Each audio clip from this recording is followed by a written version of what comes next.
Hello friends, आज हम जानेंगे कि इंग्लिश को किस तरह से पढ़ना है और अपनी जो वोकैब है और स्पोकन है किस तरीके से करना है। तो देखिए, मेरे पास है ये क्लास 4th की बुक, ये टेक्स्ट बुक है। और देखिए, जब हम बच्चों को पढ़ाते हैं ना और या बुक रीड करवाते हैं तो बुक रीड करने की आदत होनी चाहिए बच्चों में भी, खुद में भी, ताकि हम अच्छे से अपनी जो स्पोकन इंग्लिश है और इंग्लिश का स्ट्रक्चर ग्रामर का हम सीख सकते हैं। जैसे कि देखिए, यहाँ पर ये पिक्चर के साथ में हमने ये छोटी सी स्टोरी हमने इसको रीड किया, लेकिन साथ ही साथ में इसमें ये एक पॉइंट्स भी दे रखे होते हैं। देखिए, इस तरीके के पॉइंट्स दे रखे होते हैं जिसको हम सर्च करके अपनी जो इंग्लिश है, वोकैब्स है और स्टोरी टेलिंग है उसको अपनी को इन्हेंस कर सकते हैं। ये तो हमारा रीडिंग का पार्ट हो गया। उसके बाद देखिए, जब पूरा चैप्टर ख़त्म हो जाता है तो उसके बाद आता है यूजिंग ग्रामर। ये हर किसी बुक्स में होता है, हिंदी हो या मैथ्स हो। मैथ्स में आपका एग्जाम्पल होते हैं, हिंदी में भी ये अभ्यास पुस्तिका भी होती है, ग्रामर का पोर्शन भी होता है, इसी तरीके से इंग्लिश का भी होता है। देखिए, यहाँ पर ये यूजिंग ग्रामर है, तो यहाँ पर हमें बेसिक कॉमन नाउन और प्रोनाउन को यहाँ पर हमें डिफाइन करना है। ठीक है। उसके बाद देखिए, यहाँ बच्चों को सिखाते सिखाते आप खुद भी सीख जाएंगे। जो छोटी छोटी गलतियाँ होती हैं कॉम्पिटिशन्स में भी आती हैं और अपने स्पोकन में और डेली बेसिस पे भी काम आती हैं। उसके बाद यहाँ पर सिंगुलर और प्लूरल है।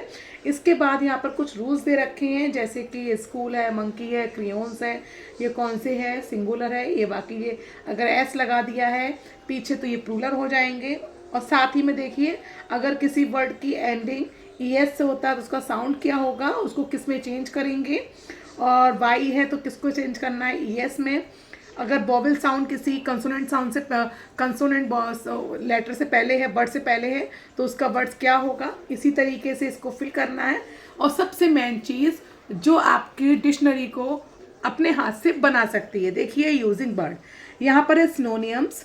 जैसे काइंड, काइंड्स हम अक्सर बोलते हैं, उसके और भी वर्ड्स मीनिंग को हम याद कर सकते हैं, मीनिंग को, या थॉटफुल हुआ, जेंटली हुआ, केयरिंग हुआ।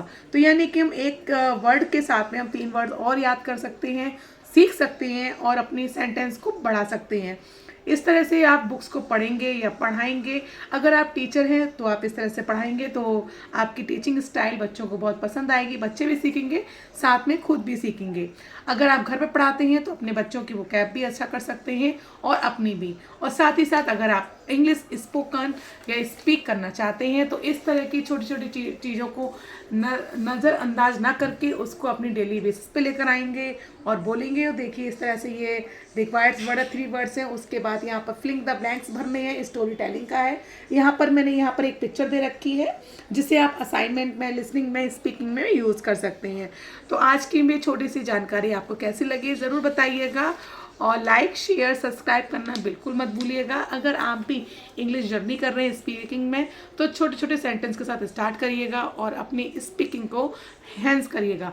मैं यहाँ पर हिंदी बोल रही हूँ क्योंकि अक्सर लोगों को हिंदी में समझने पर एक अच्छी सी कनेक्टिविटी जुड़ जाती है, तो इसलिए मैं आपको हिंदी में बोलकर बता रही हूँ।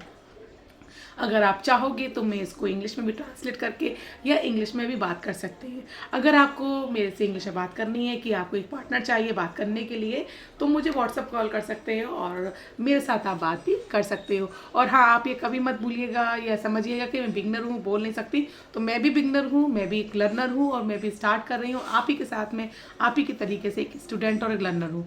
तो आज का वीडियो कैसा लगा है ज़रूर बताइएगा, और हाँ, लाइक करना बिल्कुल मत भूलिएगा।